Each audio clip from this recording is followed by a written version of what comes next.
বৈধ ভোটারদের নাম অবিলম্বে অন্তর্ভুক্ত করার দাবিতে বিক্ষোভ ও ডেপুটেশন কর্মসূচি পালন করল সারা বাংলা ভোট অধিকার সমন্বয় সমিতি।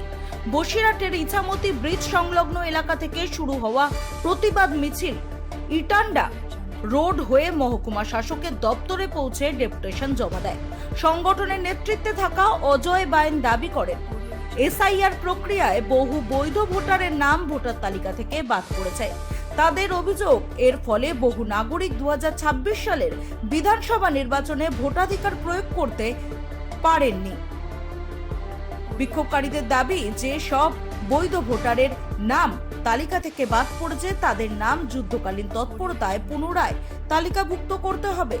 পাশাপাশি যাদের নাম নিয়ে আপত্তি রয়েছে তাদের আত্মপক্ষ সমর্থনের সুযোগ দিতে হবে এবং কোনো নাগরিককে নাগরিক পরিষেবা থেকে বঞ্চিত করা যাবে না। এদিনের মিছিল ও ডেপুটেশনে কয়েকশো মানুষ অংশগ্রহণ করেন। আন্দোলনকারীদের হুঁশিয়ারি, দ্রুত সমস্যার সমাধান না হলে আগামী দিনে আরো বৃহত্তর আন্দোলনের পথে হাঁটবেন তারা। এর আগে 2002 সাল থেকে ভোট দিয়েছি, 19 সালে ভোট দিয়েছি, 21 সালে ভোট দিয়েছি, 24 সালে ভোট দিয়েছি। বর্তমান 26 সালে আমরা ভোট দিতে পারিনি। কেন পারিনি? এর জন্য আমরা খুবই দুঃখিত এবং এর জন্য আমাদের সকলে হ্যারাসমেন্ট হতে হচ্ছে। এর জন্য সুস্থতার ব্যবস্থা হয়, এর জন্য দ্রুত আমরা আবেদন করছি। আমরা এখানকার নাগরিক, আমাদের আমাদের দাদা, আমরা এখানকার, আমার দাদা পরদাদা সব এখানকার বাসিন্দা এবং আমরা বৈধ নাগরিক। এখানে 2019 সালে 21 সালে আমরা ভোট দিয়েছি, শুধু ভোট দিতে পারেনি। কেন করে নাম ডিলিট হয়েছে? তাই আমরা চাইছি, আমরা এখানকার বাসিন্দা, আমরা ভোটার, কেন আমরা ভোট দিতে পারিনি?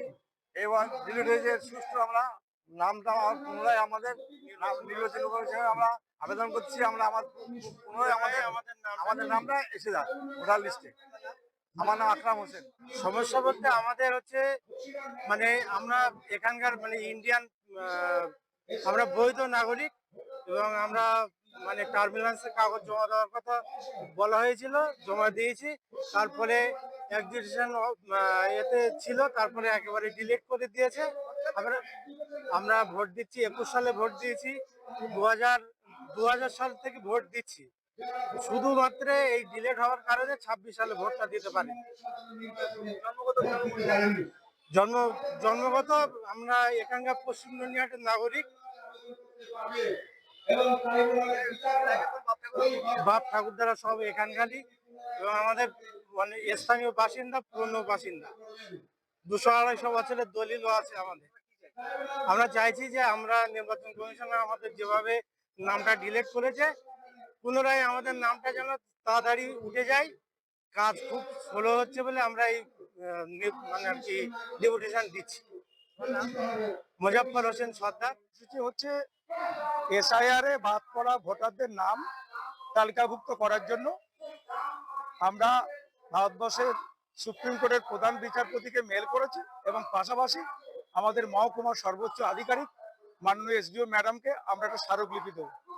আমাদের বক্তব্য হচ্ছে খুব পরিষ্কার যে ট্রাইব্যুনালে নথিভুক্ত ভোটারদের আবেদন যুদ্ধকালীন তৎপরতার সঙ্গে নিষ্পত্তি করতে হবে। 2 হচ্ছে ট্রাইব্যুনালে আবেদনকারী নাগরিক পরিষেবা এবং অধিকার থেকে বঞ্চিত করা চলবে না। 3 হচ্ছে নাম বাতিল হওয়া ব্যক্তিদের আত্মপক্ষ সমর্থনের সুযোগ দিতে হবে। এই মূলত 3টে দাবির ভিত্তিতে আজকে আমাদের এসডিও ম্যাডামের কাছে ডেপুটেশন। আজকে বসিরহাট মহকুমার যে হাজার হাজার মানুষ যারা বৈধ ভোটার, অথচ তাদের ভোটার তালিকায় নাম ওঠার কথা ছিল ভোট দেওয়ার আগে, কিন্তু ভোট ওঠেনি, তারা ভোট দিতে পারেনি। ভোট হয়ে গেল, 1 মাস অতিক্রান্ত হয়ে গেল। আমরা দেখলাম ট্রাইব্যুনালের প্রক্রিয়া অত্যন্ত ধীর প্রক্রিয়া, ফলে সেটা তাদের নাম এখনো ওঠেনি, ফলে মানুষ আজকে রাস্তায় নেমেছে। আমাদের মহকুমার সর্বোচ্চ আধিকারিক, তার কাছে আমরা আবেদন করব দ্রুত ট্রাইব্যুনাল করে বিষয়টা নিষ্পত্তি করব। এই আন্দোলন যতক্ষণ পর্যন্ত না ভোটার লিস্টে নাম উঠবে না বৈধ ভোটারদের, যতক্ষণ পর্যন্ত বৈধ ভোটারদের নাম তালিকাভুক্ত, ততক্ষণ এই আন্দোলন চলবে।